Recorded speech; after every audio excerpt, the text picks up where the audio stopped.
area today. Swing on by, forget about that Dogwood Festival. Everything is happening here at the Big Shanty Festival in downtown Kennesaw. You're listening to Anthony Scott Hobbs' Citizen Georgia, live and on fire, asking the issues that need to be asked of candidates running for various offices here in our local area. We've got up next this fellow by the name of Ed Lindsey, a former majority leader in the State House of Representatives. Welcome to the show, Ed Lindsey. Anthony, thank you for having me. I really do appreciate everyone being out here today. It's no question but that God loves Kennesaw. Yesterday was a beautiful day too, and we had a great time in the parade yesterday morning. But it's great to be here with you right now. I think you and I go way back. I think you and I were working on Sonny Perdue's campaign together. Many years ago, indeed, indeed. You know, we've had a couple of the other candidates for the 11th district, both Bob Barr as well as Barry Loudermilk. How would you differentiate yourself to those other candidates? The differentiation is very simple. I'm a Georgia conservative who gets the job done. In my 10 years in the State House, I've been the go-to guy on one conservative initiative after another. This past session, for instance, you know, I was the go-to guy. I was a co-sponsor of a bill that the governor signed just yesterday calling for a convention of the states to demand a balanced budget amendment on the federal level. I didn't just sign that bill. I was the go-to guy in the State House in terms of the Judiciary Committee to get it out of Judiciary, then to get it out of the Rules Committee, then to get it to the floor of the House and fought for its passage on the floor of the House. In addition to that bill, I was also the go-to guy on House Bill 707 that I was a co-sponsor of, and once again, fought to get it out of committee through the Rules Committee, fought for it on the floor of the House. Unfortunately, it stalled in the Senate, and so instead of simply giving up, I introduced the Lindsey Amendment to another bill in the State House that we ultimately passed through the State House to make a very strong statement that we in Georgia recognize that Obamacare is an economic train wreck and an invasion of our personal privacy, and we made a strong statement here in Georgia. Those were my initiatives that I was part of, and I built that teamwork in order to get those things done. You go back further than that, you start seeing my initiatives on illegal immigration. I was a co-sponsor to HB 87, which was a strong illegal immigration bill here in Georgia.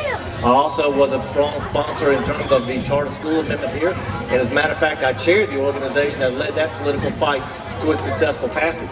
Those of us here in Georgia, I don't think recognize what a remarkable event that was. For instance, Anthony, we were the first state in the country to pass that type of school choice amendment in a popular vote.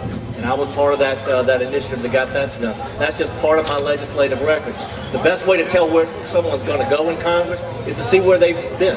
And I've been there on the front lines fighting for Georgians and fighting for conservative reforms here in the state of Georgia. You know, let me ask you this, as far as in the 11th Congressional District itself, and let's just say the top two issues that you think are being presented to the constituents of the 11th district, what would those two issues be? Well, you know, Anthony, I've stood on a lot of doorsteps in this race, and I can tell you one of them right now is Obamacare. People are scared to death of it, and for understandable reasons. They see it as an enormous drain on our national resources and an invasion of their personal property.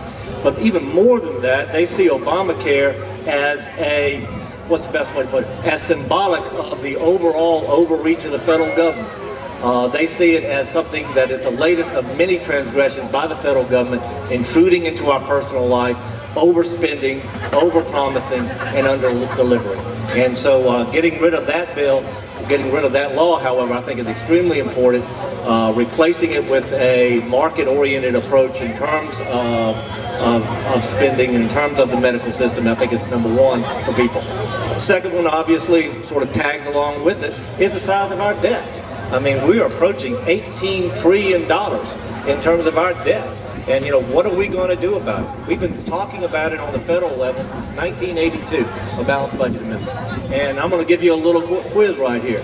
What was the size of our federal debt in 1982? You want to give me a guess? $4 trillion. We were only $1 trillion in 1982. It failed.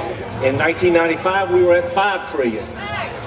They couldn't get it passed. Now we're at 18 trillion. That's why I fought for it here in the state of Georgia in terms of that convention of the states that's permitted under our U.S. Constitution. And that's why I'm going to continue the fight on the federal level. But the debt is symbolic also, once again, of an over-intrusive federal government. If a federal government has a blank check, it feels like that they can do anything, that's when they get involved in almost everything. By contrast, those of us here in the state of Georgia, we're limited by a constitutional requirement that we have to balance our budget. And as a result, we have to do something here in Georgia that's unknown in the federal government. It's called judgment. It's called prioritizing. And when you have to prioritize, there are some things that you recognize that you will never need. There are some things that you recognize may be a nice idea, but we can't afford. And then you make sure that you spend on those things which are absolutely vital. And that's why we got to get a balanced budget on the federal level. You know, obviously $18 trillion in debt and an open credit card on the federal level that we continue to spend and spend and spend.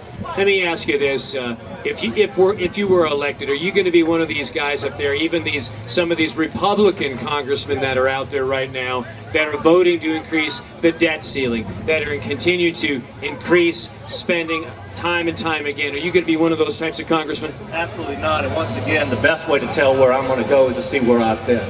I've been that type of representative that has been in the room making those tough decisions over the last 5 years, for instance, to make sure that we balanced our budget. That hasn't been easy. We've actually had to cut spending here in the state of Georgia by over 15% because we were required to balance the budget. So I've made those tough calls on the state level.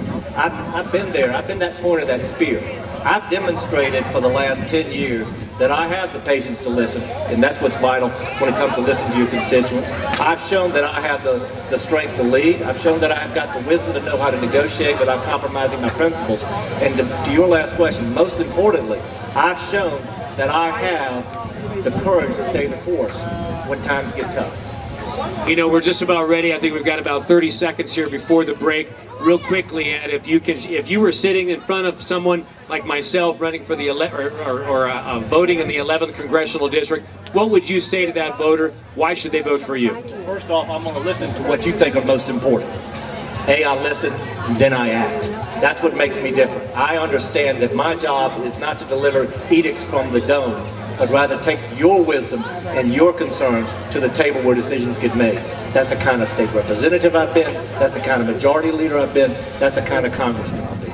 And thank you very much for having me here today. I want to thank Representative Ed Lindsey for being on the show today. We're just about ready to go to the break. When we come back, we're going to continue with some of the candidates out there. I think we've got David Pennington, who's running for governor. We've got a fella, Kevin Nicholas, who's running for Cobb County School Board.